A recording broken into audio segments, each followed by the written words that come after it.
Greetings, Earthlings. I come to you from the planet Mars, where I, 1, teach Martian as a second language, and 2, further expound on the topic of the noun complement. Okay, so I'm not really on Mars. I'm here in Palmyra, Pennsylvania, and it's too cold outside to paint.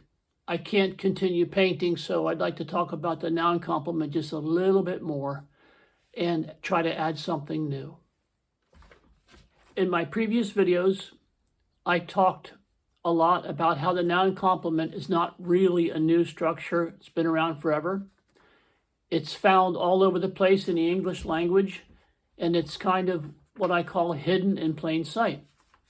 Now, when I presented the noun complement initially, I showed the 3 traditional forms: prepositional phrase, infinitive or infinitive phrase, and noun clause. Those were the 3 common ones that you can find on the internet and in grammar books. I talked about that, and I talked about how I added 3 more forms.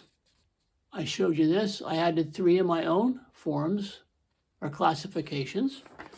And then I went on, and I said, well, there could be 6 forms of noun complements, all right?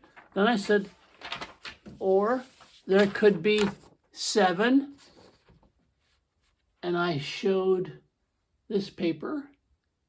It's hard to get that all in there. Then I said, oh, maybe you could classify it such that there are 8 forms, and I showed you this. You can review that.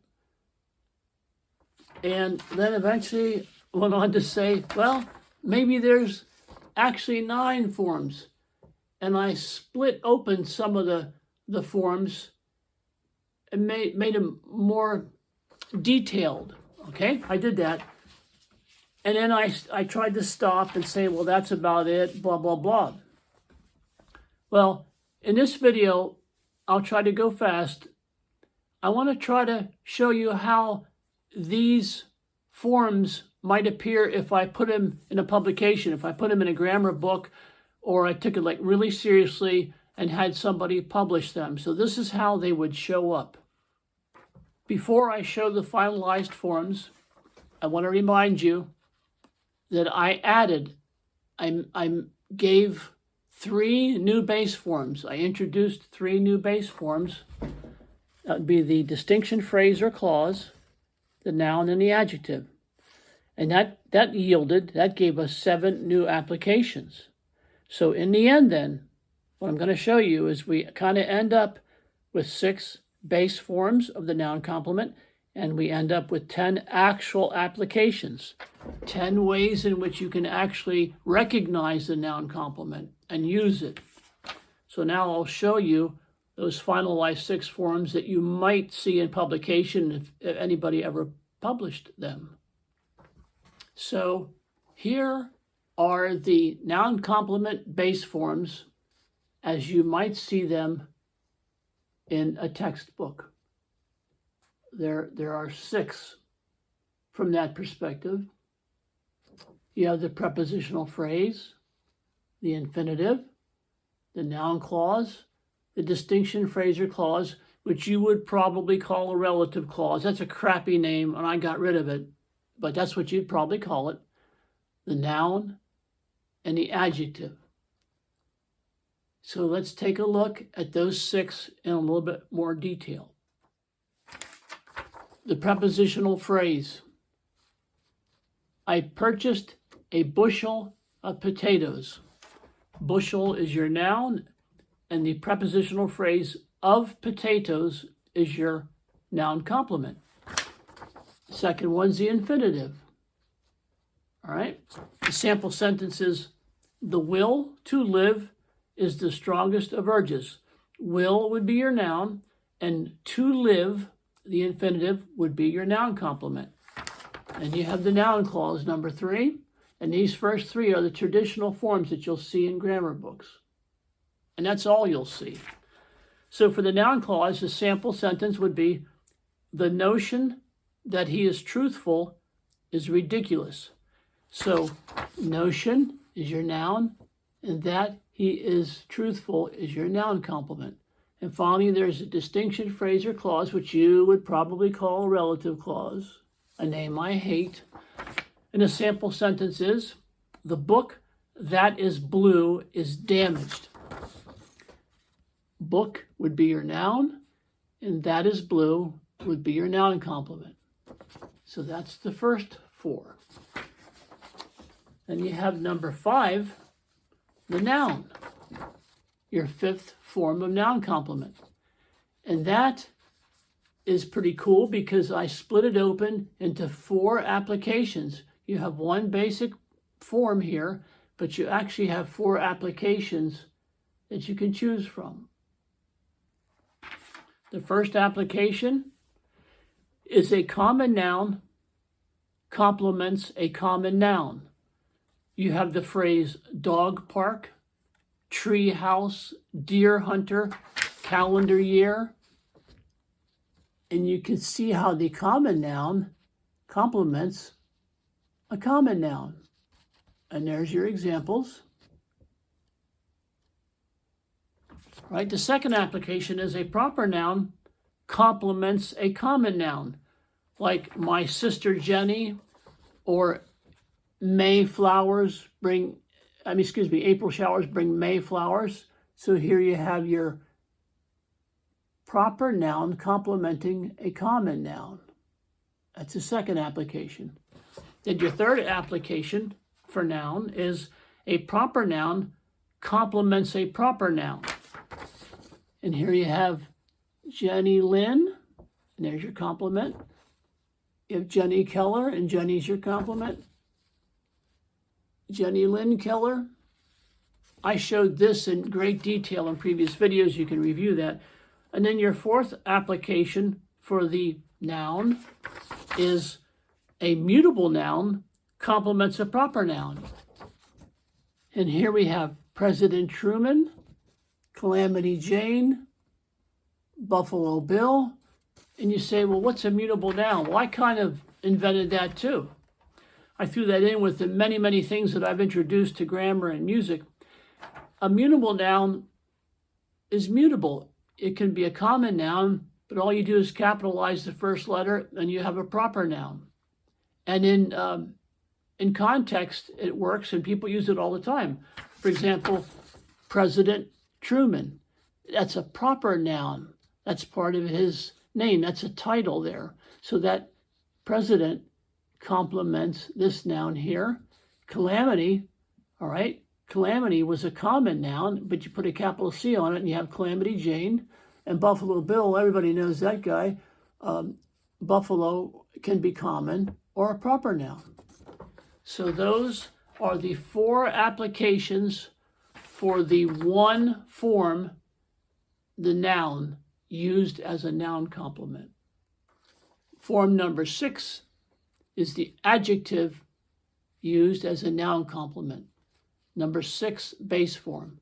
So here you see we have 2 applications. Under adjective, there's 2 applications. In other words, how can you use that adjective? Well, the adjective can complement a common noun. Blue book.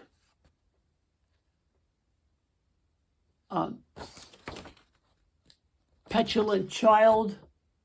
Fake news. I can barely see this. Sorry. Still using my little iPhone. Okay, so you have an adjective complementing a common noun. Blue book, petulant child, petulant complements child, fake news, fake complements news. And finally, the final application would be an adjective complements a proper noun. Adjective complements a proper noun. Here you have rainy April, humid July, lovely Jane, and stinky Steve. It's an adjective complementing a proper noun, and a proper noun can be a proper name. Well, let me say one last thing on that topic of proper name.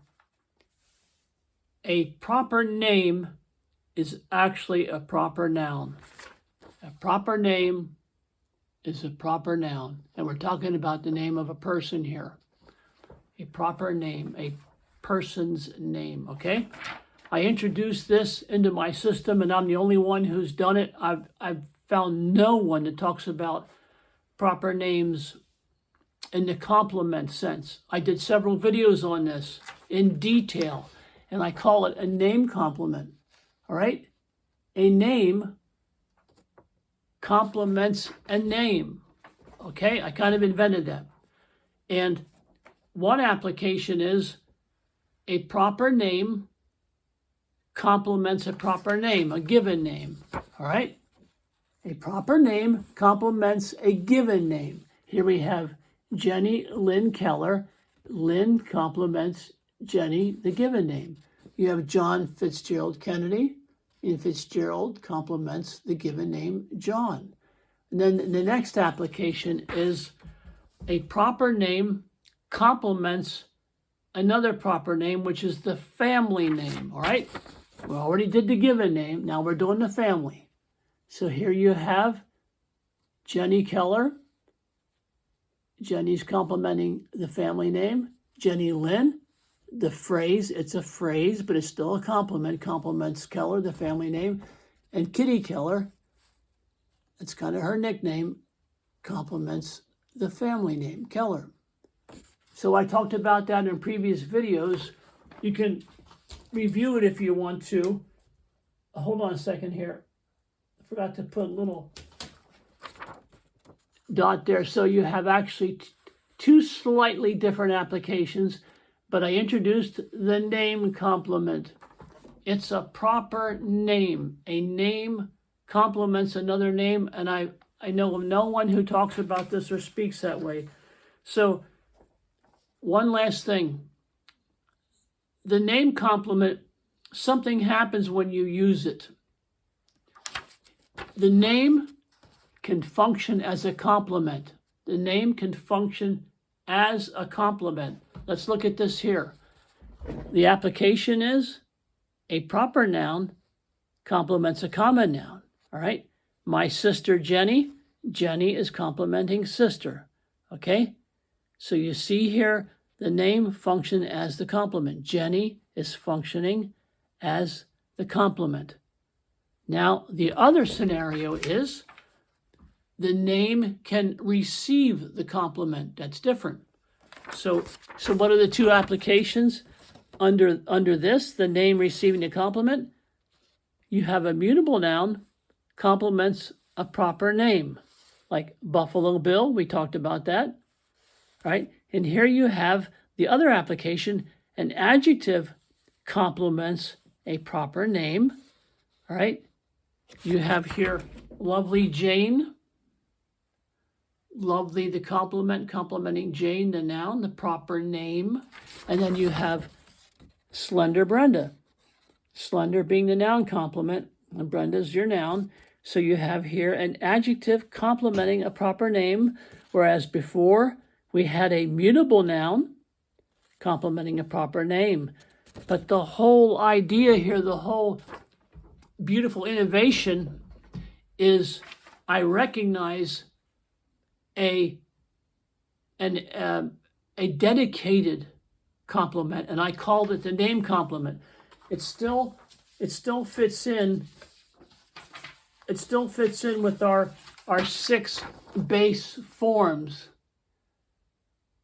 But the point I wanted to stress was a proper name is a proper noun, and let's treat it as such.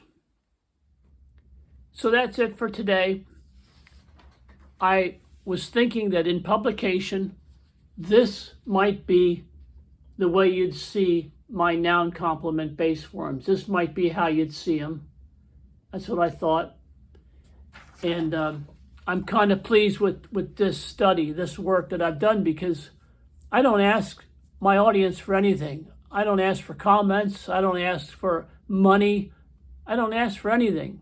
I just want to send the ideas out because I think a lot of them are worthy and might someday end up in publication in grammar books. Same with my music ideas, but you never know. So that's it. Again, thanks for being incredibly patient, and good night.